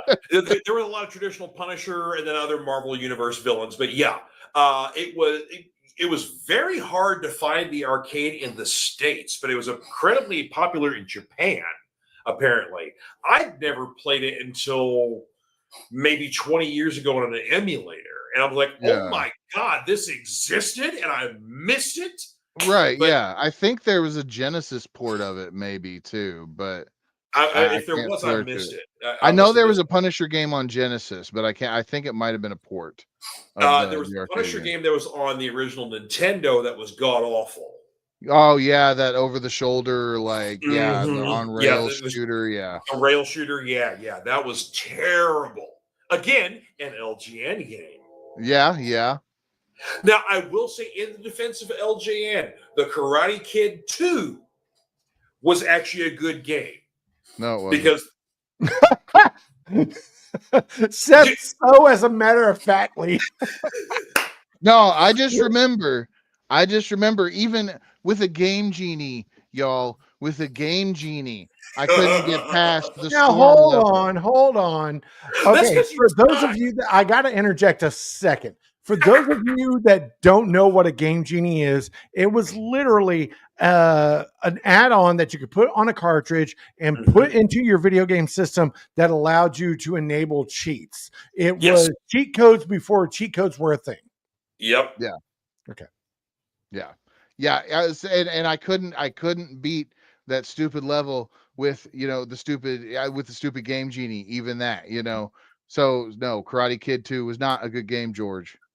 V Thank agrees you, V. with you. Thank you, V agrees with you. Says sorry. It was. I don't remember ever playing it. So consider yourself lucky. It was about the 4 or 5 scenes that you enjoyed in the original Karate Kid, and then the other like 6 to 7 scenes you enjoyed in the Karate Kid 2 put into one game together. And yes, the storm stuff was difficult. Yes, dodging the drum thing, doing the drum thing, that was difficult too. Also, catching flies was difficult. Was it impossible? No. It was horrible. Just saying. Just saying. Here we go. About the Punisher game here. V saying the Punisher game was originally intended to have graphic execution scenes, but they were censored to black and white to avoid the adults only. Yes. That was still a stylistic choice. Still liked it. Yeah, I believe there's if you can somehow on the internet, if you can find a PC copy of the Punisher game, you can patch it to actually go back to the old AO version. So if you really, really wanted to go hard in the paint with it. Here we go. And talk about bad games here. the typing of the dead. Oh, I liked that. I don't I even know thought what that it was is. fun. I ain't gonna lie. Yeah. So Okay, you know how so- like the Dreamcast had the I'm sorry, George. But yeah, the Dreamcast had the 4 ports and like there was like the keyboard peripheral. How if I'm saying the word right. Peripheral. Yeah. Thank you. I don't know what's wrong with my brain tonight. Yeah. But yeah, they had it because you could. It was the online console, right? So it's like you could chat on it with Phantasy Star. But Typing of the Dead was a port of the light gun game where it would just give you words and you had to type them, and that depended on how fast you shot. Yeah. And it was like, So yeah, if it you was everything you loved about House of the Dead, but hated the whole fast acting shooting method and decided, you know what, I'm going to see how my typing skills are in a zombie shooting game, then I give you Typing of the Dead. I mean, you just mad because you can't type more than like 25 words a minute. You know. Wow. I mean, if you can get up to 45, you got a shot in Typing of the Dead, baby. That's all I'm saying. If you can get pushed up to 75 like me, you unstoppable. Can Well, we give Thank just you, Mary Tyler Moore. Okay. can we take a second just to give so many props to the Dreamcast, the most underrated, undervalued, underappreciated game console of 100%. all time? 100%. Yeah. Thank you, Sega, for making it one of the easiest games to pirate on. Mhm. Man, do you all remember there was that thing called Bleem on there that was a hot minute where when Metal Gear Solid came out on the PlayStation, somebody had made this like there was this disc, like Google it. It's cool as shit. But yeah, it's called Bleem, and you would buy it and you could use that disc and boot the Dreamcast into a mode where it would boot the PlayStation version of Metal Gear Solid. And yeah, that like Sony got super pissed about it and sued him out of existence. George, But yeah, George, I ain't gonna lie, I got scared to death. Seth done waved the pencil at us. I was like, "Oh shit!" And V remembers Bleem. yeah, Okay. yeah, it was cool. Yeah, because I think there was a PC version of it. Because that was like that was what started a lot of the emulator software lawsuits and everything was because of what Bleem was doing. Okay. And yeah, Oh, and okay. yeah, go look the history up because it's fascinating. Nice. Oh, and apparently, V is no longer my friend now. He's just specifically your friend, Seth. Oh, okay, because there we go. Yeah, all right. Typing of the Dead wasn't a bad game in his perspective. He enjoyed the peripheral and enjoyed the game as well. So there you go. Yeah. So Here's why George hates the game is because he types like this. George, are you a hunter pecker? I've always been a two-finger type. Now, of course, I've gotten better over the years where I'm not quite Scotty level in Star Trek 4, but I'm still pretty fast with a two-finger type. So I got a couple of fingers. No I'm going to computer. give you. Yeah, no. Oh, computer. Oh, I love that. But love no, V, don't let him fool you. That's why he hates Typing with the Dead is because he cannot type fast. That is why. Oh, Brown's got a great comment. I love this one here. LGN, we're the company that produced the Friday the 13th game with arcing rocks and the Wolverine, the X-Men game where if you use Wolverine's claws, it hurts you. That Wolverine game almost made it into my worst of the Nintendo games, but then it was just like, no, I just capped it at 3. But yeah, no, I remember that god awful Wolverine game because it pissed me off. Oh, And, and V says he'd rather play Battletoads. Hey, don't front on the Battletoads. No. Battletoads Battletoads was difficult, but it was a good game. Yeah. He would rather play Battletoads and the original Double Dragon than Karate Kid 2 any day. Oh, so no. V saying the Battletoads and this SNES game, the combo game, where Billy and Jimmy teamed up with Rash, Zitz, and Pimple there. Oh, I'm getting called out on the Whatnot stream here. V saying we hear him on Whatnot when he tries to type out names for the giveaways. You think he's typing a paragraph? That's great. Amazing.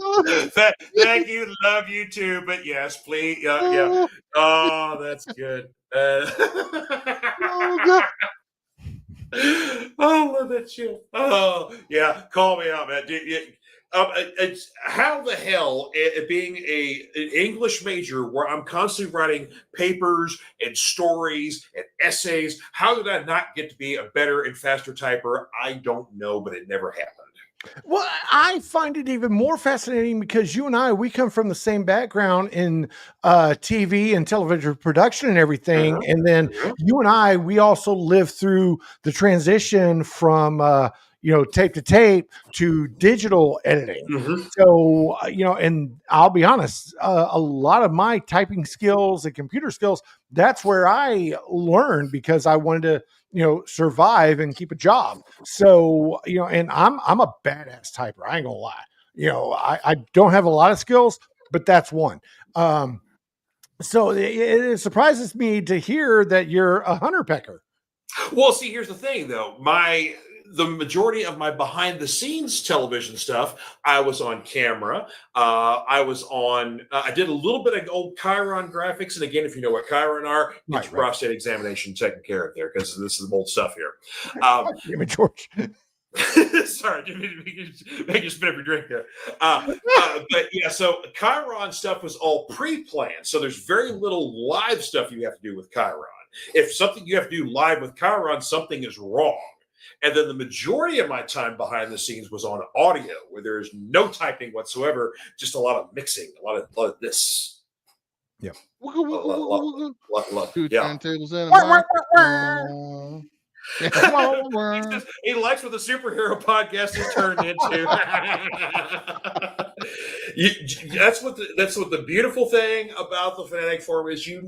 We have a planned subject, but we also realize that we just go over how long we want to. Yeah, so we're going off the rails so hard. Yeah, we're way off the rails. Yes, Earthworm Jim. Earthworm Jim can be a superhero game. Yeah. Yes, absolutely. That was a great video game. Also, I would highly recommend Blasto for the Sega Genesis, which featured the voice of the late great Phil Hartman. Oh, yes, and it was a superhero video game, very comedic, very kind of like if Duke Nukem was R, Blasto was PG-13. So there was a lot of off-color humor, a lot of suggestive humor, but it had to be like double entendre kind of stuff. They couldn't just quite go for it was 2000 revival DX versus like mid-90s DX. Yes. Okay. Exactly. Yeah. Yes. Let's see. Also, back to the Friday 13th game. Did you know there was an old computer game where McDonald's used it in? Where Old McDonald is used in the soundtrack. I did not know that.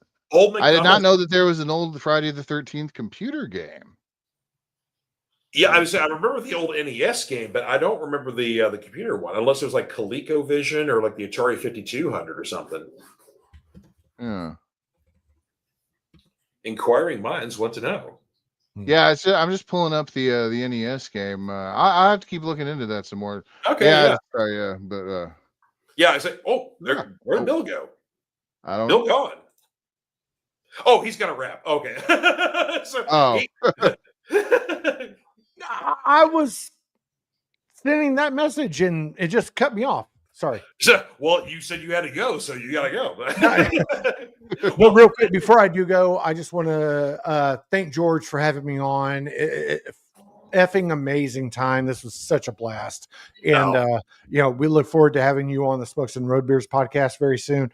Yes, also, sir. Real quick before I go, Seth, George, and I, we've known each other for years, and we all live along the I-65 corridor in Kentucky, in southern Indiana. There's going to be some bad storms coming in tonight, and the weather's supposed to get really, really treacherous. So please take care of yourselves. Get your fur babies inside. Go ahead. I'm sorry. Yeah, get your fur babies inside. Yep. Yeah. Oh God, yes. Please. I mean, take care of yourselves, but also bring your fur babies inside too.